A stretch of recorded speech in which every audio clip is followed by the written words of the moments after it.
Hi, this is James of Mega Life 21, the hardest hitting internet talk radio station on the planet.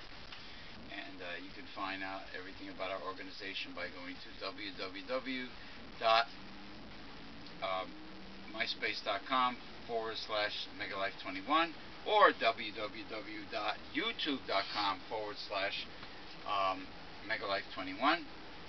And also the very foundation of our organization, Newsletter Censored. Support this work by getting your subscription right now. Go to www.newslettercensored.com. And you can also hear myself, James, doing the uncensored version of the East Coast Professional Wrestling TV taping. And that can be seen on the internet under Mega Life 21 videos under ECPW TV tapings. Now, this is the end of our show today. It's actually the James P. Madonna Birthday Bash show, because it's my birthday, August 1st. And we were talking about a very important subject, which is President Barack Obama's health care reform and how it got watered down through bipartisanship compromise, and how it got sabotaged by not just the right-wing conservatives who are Republican, but unfortunately the right-wing Democrats, the traitorous blue dog Democrats, the moderate Democrats and the conservative Democrats, who are corporate ass-kissers. They're whores, they're elitists. They sold out to, I assume, the insurance companies, right? Reverend Bill? Yes. And I read a letter by that Momo, that dopey looking nincompoop Ben Stein, who writes for the American Spectator, which is a right-wing conservative magazine. And anytime the government shows compassion for the poor and the middle class and creates a social program that really helps the poor, of course the right-wing moderates and conservatives are against it. They're against it. They don't like it because they don't want to pay any taxes because they're greedy. It's as simple as that. That's the only reason I can think of it, is old-fashioned greed. And of course, we all know the elitists can afford the best health insurance, and they can afford to pay for their own, and including pay for everything and not get any freebies from the government or freebies from anybody. The elitists can afford to pay for everything, but they don't always. They get a lot of things for nothing.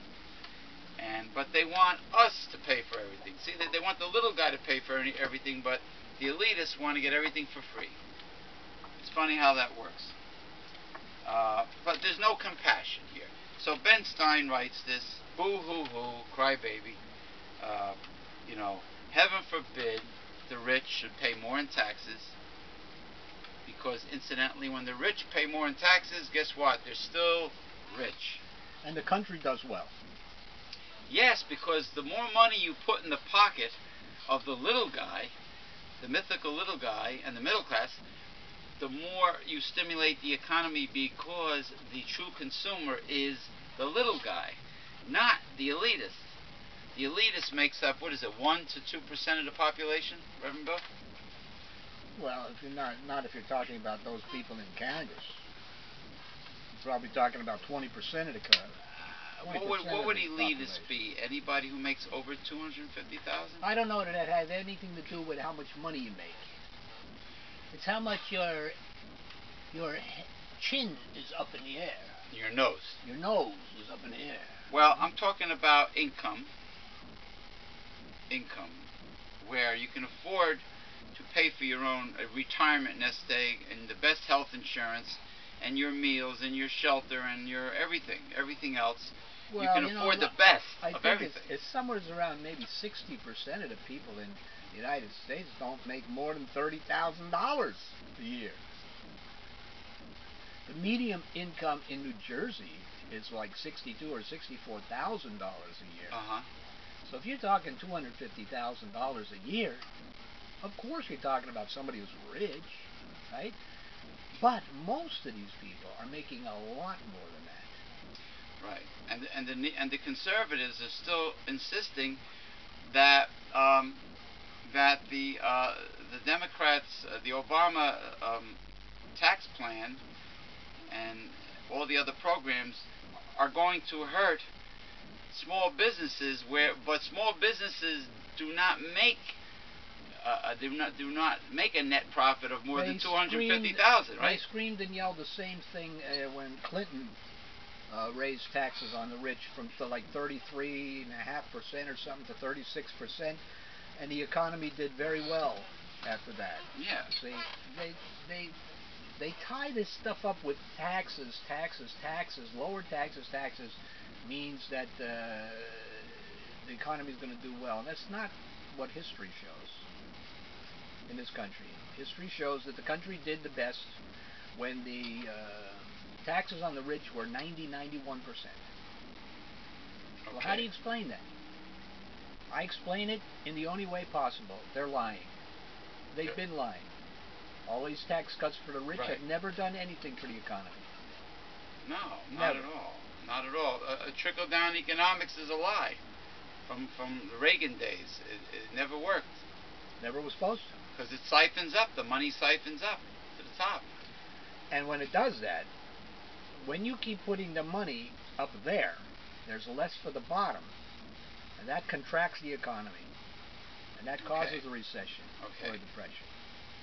The more money that's on the bottom, the better the economy will be all around. Yeah. Because the more money the consumer has, the more he buys. The more he buys, the more businesses open up. The more products are produced. Now, is that why your economic theory of the United States relying on